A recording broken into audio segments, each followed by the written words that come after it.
Stéphane, élève et représentant de l'école Casino-Ryu pour la France, avec actuellement le grade de Uchideshi. J'ai d'abord suivi l'enseignement de Shidoshi Juliana et actuellement je poursuis ma formation avec Shidoshi Jordan. Dans cette vidéo, je vais vous présenter une séquence du Jujutsu Mugen Mukeru. Le Mugen Mukeru, qui signifie littéralement viser l'infini, est une forme de Jujutsu développée par les Shizen lorsqu'ils se sont mélangés avec les Japonais lors de la période Sengoku Jidai. Ce Jujutsu se caractérise par des mouvements issus d'un peuple montagnard et paysan. Il était pratiqué par les paysans d'Hokkaido et de nombreuses techniques s'inspirent du maniement des outils agricoles tels que la houe, la fourche, la faucille, la hache. C'est un jujutsu donc très rustique, très marqué ethniquement. Dans ce jujutsu, on trouve plusieurs styles. Les styles Ikusa, qui signifie guerre, Sangen, qui signifie trois provinces, Angetsu, qui signifie 2001, Sanzui, 3 eaux, et Sanshi, qui signifie 3 terres. Chaque style a ses caractéristiques propres. Dans cette vidéo, je vais m'intéresser à une séquence issue d'un kata de Sanshi, donc 3 terres. C'est un style où on trouve de nombreux mouvements d'autodéfense qui se pratiquaient soit en forêt, soit dans des espaces relativement étroits, ce qui fait que les déplacements sont relativement limités. D'ailleurs, la séquence que nous allons voir ensemble l'illustre parfaitement. Alors je vais passer aux explications historico-anthropologiques, techniques des mouvements du Seite Kata que vous avez pu voir. Kardo-san, Onegashimasu. Le Seite Kata propose une défense sur une des attaques les plus courantes aujourd'hui et à l'époque, ce qu'on appelle un crochet large aujourd'hui, ou un Mawashitsuki en japonais, avec peut-être quelques différences. En Jujutsu, cette technique s'effectue plutôt en visant, avec les kento, avec la base des métacarpes, en visant le lobe temporal. Le lobe temporal, la fracture du lobe temporal, ça peut être potentiellement mortel. Et un petit peu moins, même si évidemment on peut attaquer de cette façon, la pointe du menton, telle qu'on peut la rencontrer dans la boxe actuelle. Alors le Seite Kata nous propose comme défense sur ce coup de poing, ce Mawashitsuki, de nous baisser, de le laisser passer, pour se relever avec un mouvement caractéristique du Mugen Mukeru, qui peut rappeler le maniement de la houe, d'une hache. Ce mouvement, c'est un mouvement multifonctionnel qui a plusieurs intérêts et qui a des explications historico-anthropologiques. Parce que les Shizen, lorsqu'ils étaient dans une situation qui pouvait présenter un danger,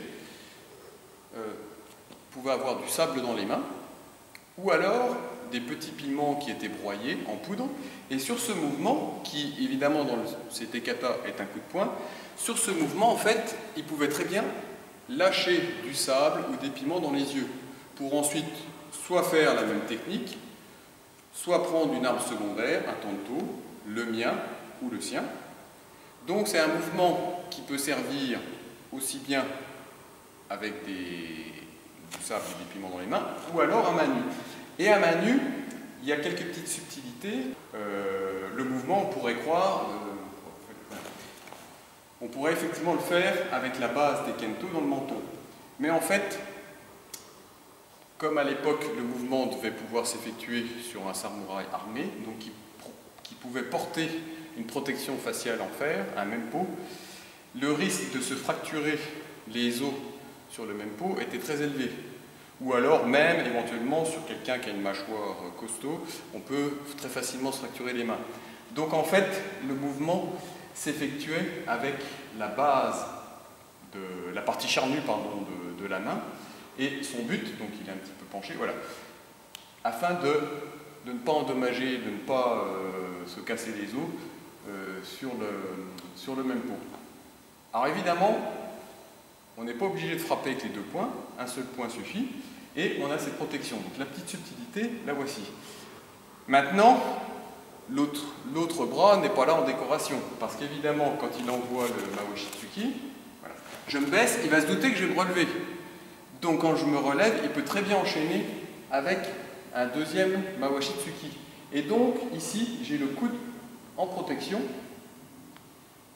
au cas où, justement, il envoie un Maoshitsuki. Et là, je peux enchaîner avec la frappe suivante. Donc on est passé de Hageuchi à Gansekiuchi. Donc c'était une frappe qui s'effectuait là encore avec ce qu'on appelle le Tetsubo, avec la partie charnue, pour des raisons anthropologiques du port du Mempo. On pouvait frapper ici dans les yeux, sur les zygomatiques. On pouvait frapper sur le nez et sur la clavicule. Voilà. Donc cette frappe, et également, les Shizen, non seulement pouvaient avoir du sable et puis des piments, mais ils pouvaient également avoir des pierres dans les mains. Donc dans ce cas, une fois qu'ils ont fait le mouvement de base, quand ils redescendent, c'est avec l'impact des pierres dans les mains sur le visage. Voilà. L'art de manier les pierres s'appelant Suseki. Ensuite, le CT Kata nous propose après avoir frappé le visage de l'adversaire, de passer par derrière pour faire un Ushiro Kubi Shime. Voilà. Avec la jambe droite qui vient le coincer pour pas qu'il puisse réajuster sa jambe et reculer. Avec la technique Oebino, la technique de la langouste, caractéristique du Jujutsu, la pression de l'avant-bras sur la carotide, ici, ou en variation, en Kuzure, la pression sur la base du nez, ici, qui est extrêmement douloureuse, ou sur la mâchoire, comme ça, qui peut littéralement faire sauter la mâchoire en très peu de temps, tellement la puissance est importante. Un détail important étant de casser la ceinture lombaire pour qu'il perde de la puissance du hara. Sinon, s'il reste un petit peu trop vers l'avant, étant donné sa taille et puis sa force, c'est moi qui vais être entraîné et je ne pourrai pas du tout exercer l'étranglement. Voilà. Donc, merci Eduardo San. Voilà, vous avez pu constater que derrière un simple double coup de poing, il peut y avoir différents détails techniques et anthropologiques qui donnent du sens à la technique. Pour conclure, j'espère que vous avez apprécié cette vidéo et constaté l'intérêt d'une contextualisation historico-anthropologique des techniques qui est caractéristique des études au sein de l'école Kazunori.